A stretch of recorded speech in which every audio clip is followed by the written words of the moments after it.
সেখান থেকে এইচপি দলের এগেইনস্ট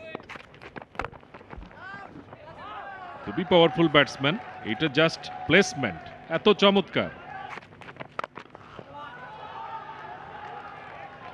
একেবারে একেবারে স্ট্রেট ডাউন দ্য গ্রাউন্ড, যেটা আগের ওভারে করতে চেয়েছে।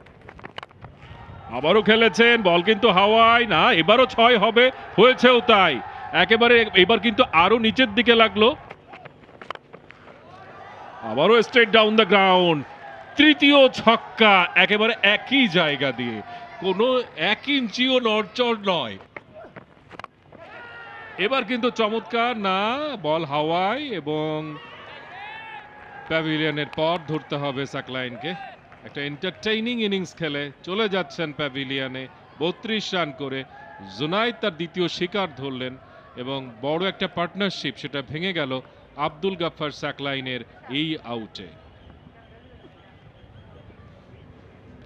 লং অফ অঞ্চলটায় ফিল্ডার প্রস্তুত ছিলেন এবং টাইমিংটা, এলিভেশনটা কোনো কিছুই সাকলাইন ঠিকঠাক মতো পাননি। চেঞ্জ অফ পেসটাও সেক্ষেত্রে ডিসিভিং ফ্যাক্টর হিসেবে কাজ করেছে। সাকলাইনের একটা অত্যন্ত সম্ভাবনাময় ইনিংসের পরিসমাপ্তি, 26 বলে 32 রান করে ফেরত যাচ্ছেন 125-এ।